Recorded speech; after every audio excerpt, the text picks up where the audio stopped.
Welcome to another episode of ENT Health 360. Today's episode, we're going to look at snoring. What is it and how do we counter that? To understand that better, we've got ENT surgeon Dr. Prashant with us. Welcome, doctor. Thank you. So, doctor, can you tell us in a very basic term what is snoring? So, snoring is a sound which people have in the night time when they sleep. So, basically, it's not like they sleep in a sound manner, even though the sound comes out. That doesn't mean that they are having a sound sleep. It's quite the opposite. So, snoring is the sound which is actually a danger sign, which is saying the body is trying to tell that, okay, you need to get your body checked. You are not healthy enough. You're having issues in your body. And that's something which many people assume snoring is a good thing, that you're sleeping very deep. That's not at all the right thing. So, doctor, when we say snoring is that sound that comes out, right? What is happening physically in our body So, causing that sound? So the root cause for snoring would be the nose. Because you are not breathing through the nose, you tend to open your mouth. When you open the mouth, the tongue falls back. So when the tongue falls back, that leads to the snoring. And when the tongue falls back, that also leads to the dryness of the mouth. So when there's a dryness of the mouth happening, that leads to the blood for the oral cavity to increase. So when the blood supply increases in the oral cavity, that leads to the tongue becoming thicker and the soft palate becoming longer and thicker. So that in turn becomes a vicious cycle which further leads to snoring. So, doctor, when we talk about snoring as an issue, right, we understand it's serious. What are some extreme things that could go wrong in a person's body when they keep snoring? Many a time people who have come to me, the spouses tell me that my husband has a choking episode. He'll suddenly wake up and then he'll adjust and he goes back to sleep, and that's quite scary. And but when I look at the patient is like, I don't feel anything, I don't know that this has happened. They will have heart issues, they'll have arrhythmias, they can have uh, congestive heart disease or a heart failure. It can also lead to stroke formation. So, doctor, when you say that snoring causes these issues, the root cause is the nose, but is there a difference between snoring and sleep apnea? So snoring and sleep apnea both are similar. Sleep apnea can be further differentiated into obstructive sleep apnea and central sleep apnea. Obstructive sleep apnea is what I just described, where the tongue is falling back and causing an obstruction and causing a sleep apnea. Central sleep apnea is more of a neurological issue, which is quite rare, and that presents with the similar symptoms, but again without a sound. Snoring is just a sound, which is a symptom. Obstructive sleep apnea is the common terminology which is used commonly for patients who snore and who are having issues. So, medically, it's obstructive sleep apnea, but in a common language, we just call it snoring. Exactly. But how dangerous is snoring itself? You mentioned it is because I've seen children snore, aged people snore. Does that mean that we need to really worry about all sorts of snoring? So this is a two-part answer. So first, let me answer the children's snoring.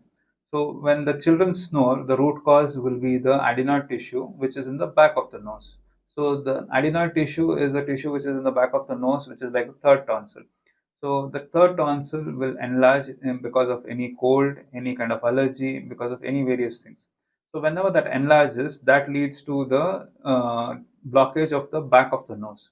So whenever there's a blockage in the back of the nose, that leads to the kid not breathing through the nose, breathing through the mouth. Again, the tongue fall back will happen and snoring will occur. That's the most common thing in kids who are snoring.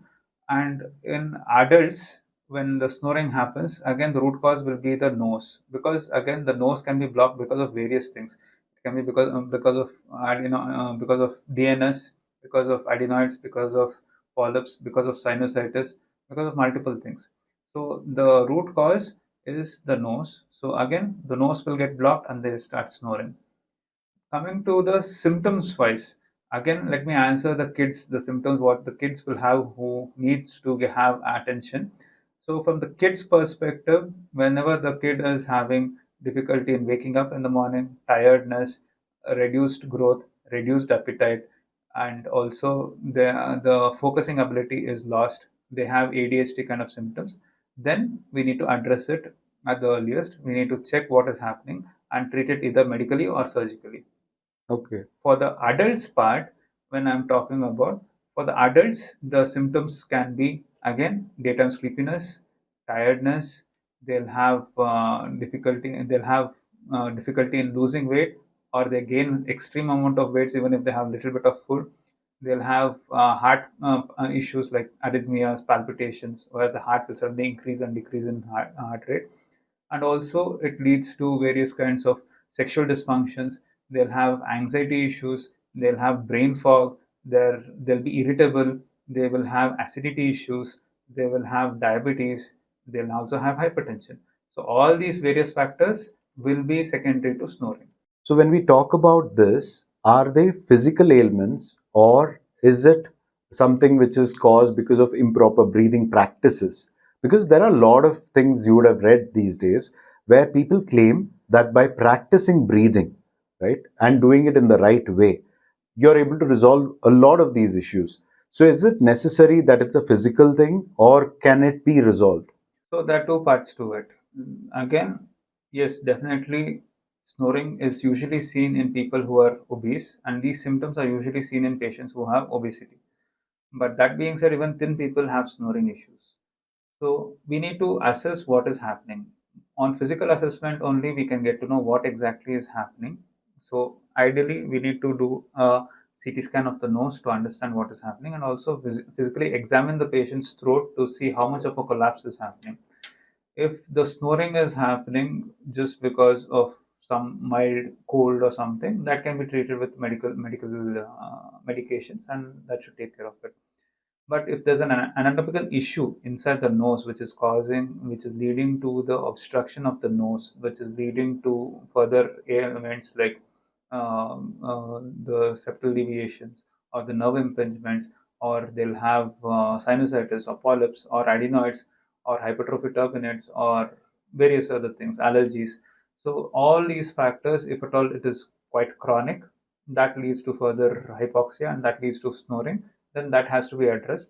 And also once the throat once the enlargement of the palate is happened and the base of tongue has happened, chances of it reducing by just a non-surgical treatment is very, very rare. Okay, so when we say non-surgical treatment is rare in a case where the damage is already done, but if you exclude that, is it possible to recover by breathing techniques, yoga, and other things? So by breathing techniques, yes, definitely you can. So at least when you do pranayama, you are able to breathe better and you're able to ensure that the airways are cleared up much more better. But that being said, if there's an anatomical issue, no matter how much of a pranayama or yoga or anything you do, it doesn't make the airway straight because there's a physical obstruction which is preventing the airflow from happening. So in that cases, yes, it's definitely required for a surgical intervention. The non-surgical aspect of the treatment for snoring is a CPAP machine. But unfortunately, the CPAP machines will just push in air inside. It doesn't let the exhalation of carbon dioxide to come out. So there are chances of you going for a carbon dioxide narcosis, wherein the carbon dioxide is retained in your body, where because there's a pressure, continuous airway pressure (CPAP). So that leads to the airway being pushed, and to keep the airway open in the back of the nose. But the root cause, if it's not been addressed, the CPAP won't help you address the other symptoms which you are having. It won't help you with weight loss. It doesn't help you with correction of your diabetes. It doesn't help you with the correction of your hypertension. It might give you slightly better sleep, but the root cause won't be solved. And if the root cause is not solved, no matter what you treat, it's like you're trying to mop the floor when the roof is leaking. So we need to fix the roof. Then the mopping of the floor is avoided. So that's something which we need to focus on and take care of. So, doctor, when we talk about physical ailments that definitely necessarily need a surgery, many parents are concerned when we talk about surgery for kids, right? Is it always necessary in kids or even in grown-ups that a surgery is really required? So when a patient comes to me, I need to assess the patient first and foremost. Many a time, I will first examine the patient physically, then I'll ask for a few radiological examinations like an X-ray or a CT scan, depending on what is the patient profile. So I will assess if it's a kid who's having nose blocks and snoring issues. I will ask for an X-ray to be done, X-ray of the back of the nose, wherein I can assess how the third tonsil or the adenoid, how big it is, how much of an obstruction is happening, what is happening. I can assess it with an X-ray. So once I see that, and only if I feel that it requires a surgery where the adenoids are more than grade 3 or grade 4, then only I'll advise them a surgery. Once I see the X-ray, if there is no adenoid enlargement, then I will just put them on a nasal spray. The nasal spray will act on the tissue, whatever is remaining, if it's grade 2 or grade 1, and it will start shrinking it further, reducing the allergies, and the kid will feel much more better with just a nasal spray. Only if it is grade 3 or grade 4, I would advise for a surgery for the adenoids to remove the adenoids in toto, because if it's grade 3 or grade 4, the spray doesn't have that much of an effect in reducing or shrinking it in size, because even if we use it for 3 months, there's not much of significant reduction in the size of the adenoid tissue. So that's when I will advise them to go for a surgery. Otherwise, sprays usually will take care of things in pediatric snoring issues. In adult snoring issues, I will again assess the patient. I will see the patient physically. I need to see their throat to see how much of a collapse is happening, if and also how long is the soft palate. If the soft palate is not very much elongated and the collapse of the side walls are not much, then I will advise them a few lifestyle modifications which will reduce the chances of their acid reflux, which is one more cause for their snoring, and also the tongue falling back. So I will advise them to change their lifestyle slightly. I'll give them a proper diet plan. I will also ask them to sleep in a particular position, which is an inclined position, where the head is up and toes are down. So all these factors will ensure that the patient doesn't snore much, and without surgery that can be fixed, provided there's no physical obstructions which I listed out in the throat or in the nose, which is causing the snoring. So, when we say if there is no physical ailment, how do you know for sure? One is physical examination. You spoke about x rays in case of pediatrics. What are other things that you would do? So in adults, I will ask them to get a CT scan. The reason why I ask them to get a CT scan, because it's the gold standard for the assessment of the sinuses and the nose. So I can get to know how the nose is on the front, in the center, in the back, in the top, in the bottom, in the sides as well. I can also assess how the sinuses are, if there's any infection that needs to be addressed, if there's any kind of polyps which are there. So all those things can be addressed with the CT evaluation. A few times I'll also do an endoscopic evaluation of the patients in case I feel something is amiss in the CT scan. So I'll do an endoscopic evaluation of the nose, where I'll be assessing what is happening in the back of the nose, how much of a opening is there, how much of a purse string appearance, wherein the whole back of the nose, the nasopharynx, will become like a purse string where it will collapse inward. So I need to assess all those things. So based on the assessment, I'll take it forward whether the patient requires medical management or a surgical management. So, when you say the purse string kind of a setup happens within the nose, right? Does that mean that you'll have to literally expand that? Is that bones or is it just tissues? So the purse string appearance happens because of the vacuum suction effect, which happens because of the mouth breathing. Mhm. So when the mouth breathing, the back of the nose will collapse because of the soft palate getting enlarged. Soft palate will, when it enlarges, it will go and obstruct further and leads to the nasopharynx or the back of the nose to shrink in size like this. Because of the shrinkage, that leads to the purse string appearance, which further causes snoring issues. Okay. But see, when we talk about the bent septum causing many of these issues, right? What I understand is most of us have a bent septum. Now, is it the symptoms that decide how serious it is? Or is it also in the CT scan you can clearly see, although it's bent, what are the other things that are being caused? It's a mixture of both. So, based on the symptomatology, I will assess the patient and then only ask them to get the CT scan done. If the patient doesn't have any major symptoms, but I still feel that there are some issues which the patient might not be feeling, then too I'll ask for a CT scan. But if the patient doesn't have any symptoms and on my examination, physical examination, it looks okay, I won't ask for a CT. So the appearance of the patient is very, very critical for me.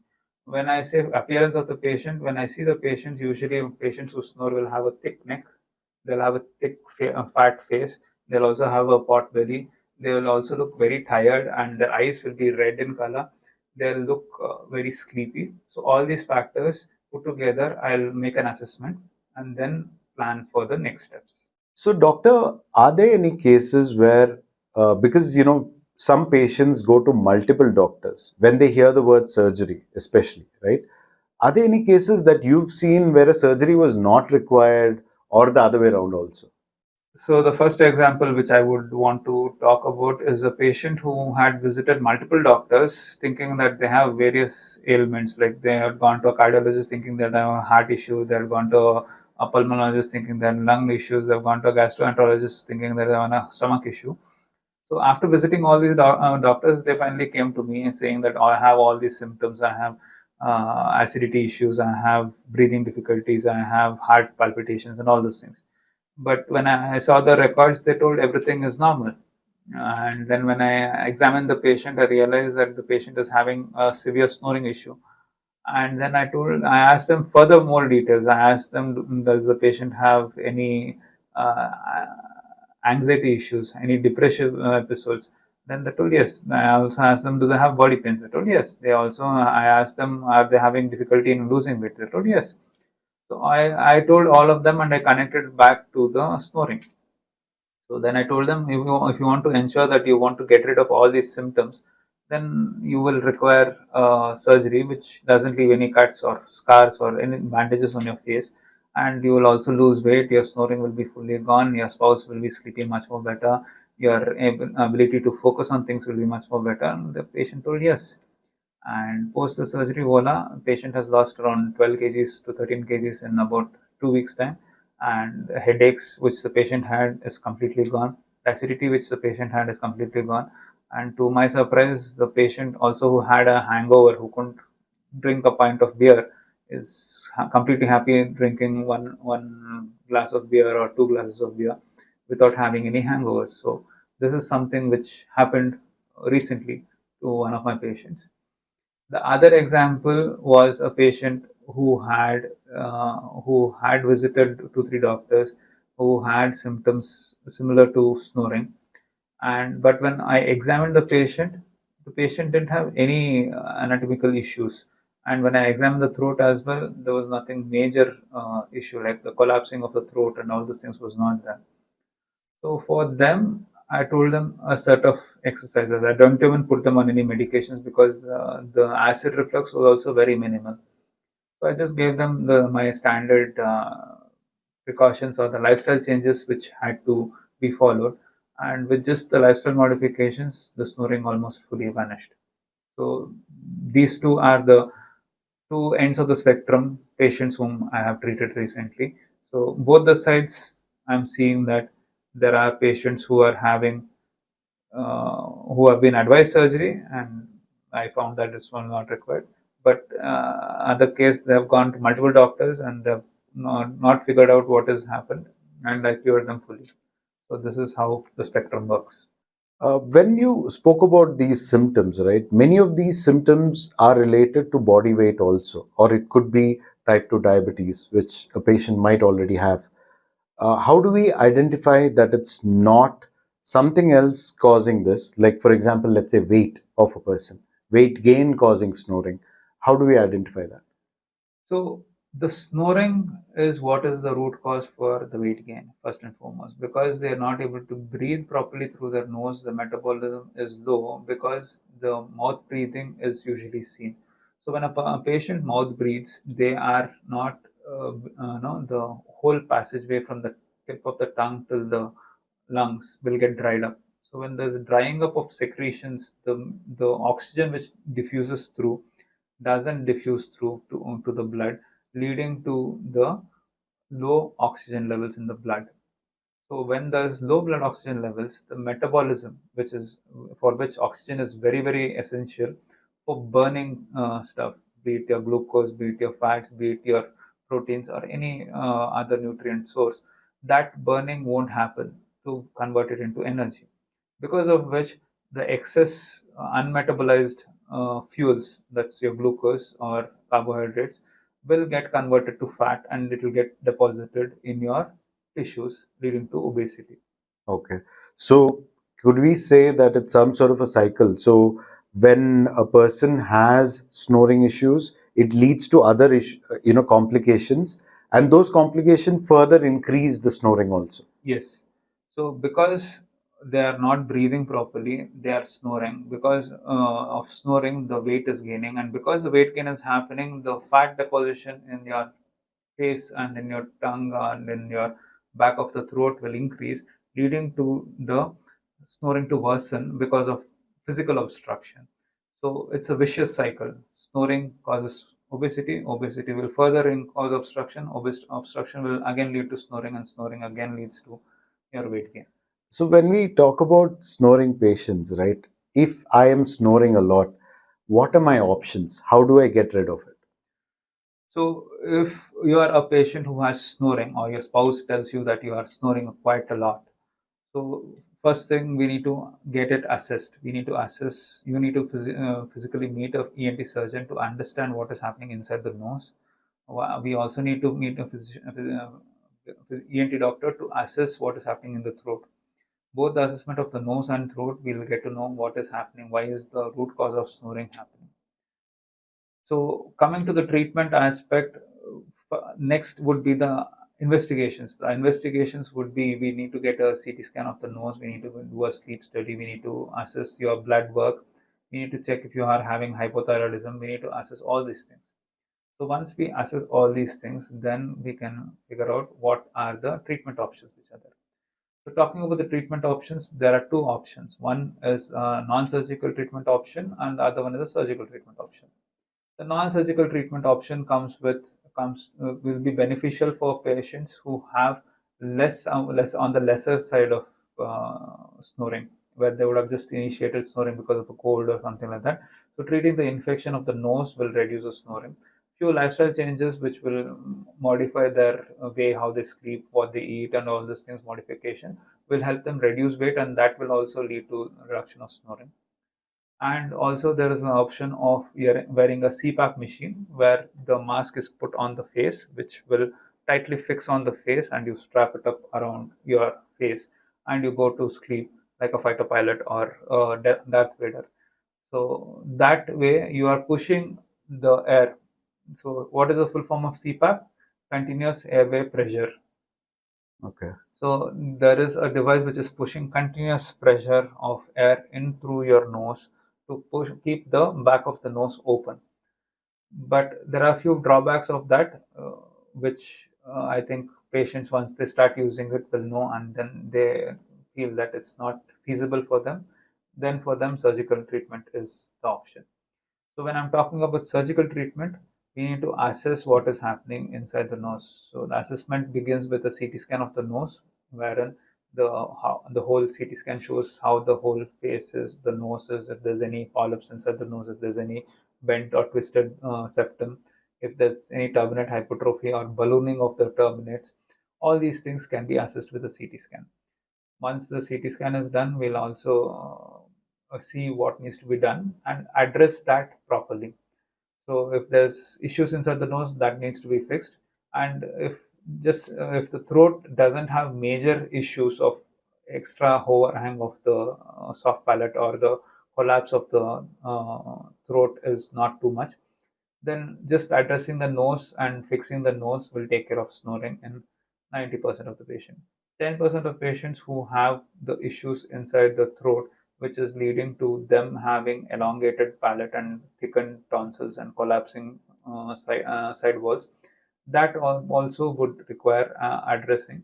So once the throat is operated, the whole thing is widened. The whole collapsing walls onto the inside will be widened up, and the elongated palate will be pulled forward. That will lead to them from snoring. So the whole thing of snoring will be fully gone because the obstruction is physically taken out. So, doctor, when we understand that I, for example, need to go through the snoring surgery, what are some things I have to do before the surgery? So before the surgery, the assessment of you is required. So we would ask you for a blood test. We will ask you to get the CT scan done. We will ask you to get anesthesia checkup done. So the CT scan is done before getting admitted. Rest everything, the blood test and the anesthesia checkup is done after getting admitted. So ideally, you will get admitted a day before the surgery, and the morning I'll usually the day after the morning I'll operate you, and a day later after surgery, post of day one, I'll discharge you. So this is the overall summary of what to expect. So, doctor, after the surgery, what are some of the things we need to take care of? Going to the aspect of post-operative care. So the post-operative care will include washing of the nose, which either I will come or my team of doctors will teach the washing of the nose. There will be splints placed inside the nose, which I'll remove after 7 days. The splints are silicone plates, which will be placed to keep the nose open and prevent any adhesions to be formed or the stickiness of the skin on the inside to be formed. Throat, because I will be altering the whole structure of the throat on the inside, that will have some amount of discomfort. When you swallow, there will be pain for about 2 weeks. There will be some amount of a reflux which can happen because of when you drink water, because I would have altered the throat in such a way that I've pulled the soft palate forward. So when you're drinking water, I would ask you to sip waters with a straw and swallow it accordingly. You will be more comfortable eating semi-solids and solids than drinking water because the water will come through your nose. There will be some alteration in your voice for some time till the whole palate and soft tissues in the throat get realigned. So these are the things which will be there. For the pain, we would have already put you on a patch which will reduce the pain. We will also be giving you a syrup to have the syrup which will reduce the pain in your throat. We'll also give you a spray in your throat which will reduce the pain. So all these things will be there. One more post-operative care which many patients will ask, can I have a head bath? Can I have bath? Can I have do regular activities? Yes, you can do everything normally because there's no restriction per se as such. You can do things normally. There's no downtime per se as such. But again, pain will be there. How much of a pain? It depends on patient to patient. So, doctor, CPAP is very uncomfortable, I understand, and it's something that changes your lifestyle, right? Wearing it throughout the life. But how comfortable or uncomfortable will a surgery be? So, CPAP versus surgery, can you tell us a little more? So CPAP is, as I mentioned, it's continuous airway pressure. So that will is a device which will be pushing air through your nose and trying to push air into your lungs. But if there's an anatomical defect inside the nose which is preventing you to breathe in the first place, that anatomical defect won't let the air to go in through your nose properly, leading to an ineffective way of therapy. So CPAP has to be strapped quite tightly onto the face to prevent the air from leaking out. If the straps get weak as you use the CPAP machine, then it again gets weaker, and also the symptoms will start coming back. So the CPAP is definitely useful for people who are very, very dedicated in their life towards using a CPAP machine because it is kind of uncomfortable and not many people can wear it and bear it. Surgery, yes, it's a permanent kind of a solution which is more effective because the obstruction is addressed. The nose block is removed, the throat obstructions, the enlarged tissues will be removed. So once that is addressed, it is more of a permanent cure. There will be stigma of surgery associated with it, because many people feel that, oh, snoring surgery is actually quite complicated. Yes, it is quite complicated because it's not done by everyone. But how effective surgery is, I can talk about my patients' experiences. So all the patients initially do curse me, saying that, "Oh, doctor, why did I undergo this pain?" But after 2 weeks, when they come back, I can see that in their eyes. They're actually much more fresher. They are much more lighter. They're able to sleep much more better. The workflow is much more faster. All these changes are quite evident on them, and their body frame will slim down much more faster. So all these things are seen as a after effect of my surgery. So can I say it's more like wearing a cast when you have a fracture, so your recovery is much faster, right? You have to bear that. It'll be itchy, the skin will take its own time. You just go through that pain, but your recovery is faster and your bone heals, right? But if you don't wear a cast, the bone could be deformed and other complications can Yes, that's an analogy which is overly simplified, but yeah. happen. But how do you know that CPAP is needed or a surgery is needed? Is there a difference? The gold standard which everyone has been prescribed in all the medical books and everything is, yes, snoring, CPAP. But unfortunately, they're not addressing that the root cause is not just a CPAP machine. It's just a cure which you're trying to fix the CPAP machine. The CPAP machine is basically addressing the lung issue. Patients who are on a ventilator, who can't bear the ventilator or want to get out of a ventilator. So when there's a ventilator, you're basically putting a tube into your mouth and you can't talk, you can't do anything. So as an alternative to that, a CPAP is basically used. So talking about CPAP versus surgery, in terms of cost also, surgery is a one-time thing from what you just said. What about the CPAP machine? CPAP machine, you will have to keep changing the filters. There is also a maintenance cost associated with it, and also the breakages which can occur. And also, you can't carry a CPAP machine. You have to have 2 or 3 different types of CPAP machines. One for your travel, one for your house, one for your office. And you can't carry a CPAP machine, wear a CPAP machine in the daytime when you are working as well. Whereas surgery will fix everything because the root cause is fixed surgically and the anatomy is fixed properly. So this is the benefits of a surgery versus a CPAP. So can I say in a long term, when you look at cost effectiveness also, uh, it's a one-time cost but a permanent solution. When you look at CPAP, it's a recurring cost and there is no solution per se. It's just something you have to live with. Yes. So CPAP is more like a stopgap mechanism which can be used to tide over the initial period, but some people use that stopgap for a longer duration. And also, there are studies which have shown that long term, after 20 years, there's a significant improvement with surgery compared to someone who's using the CPAP machine, because the root cause is not being addressed with a CPAP machine. Whether with surgery, the root cause is addressed, and their whole morbidity over the long term is quite lower. Thank you so much, Doctor, for addressing all these questions on snoring, helping us understand how much of an impact it can have on our life, and also to understand how simply it can be resolved, either surgically or non surgically, depending on the right diagnosis. And that's when it becomes important to reach out to a good doctor. Thank you so much for addressing this and follow us to continue seeing more such informative videos.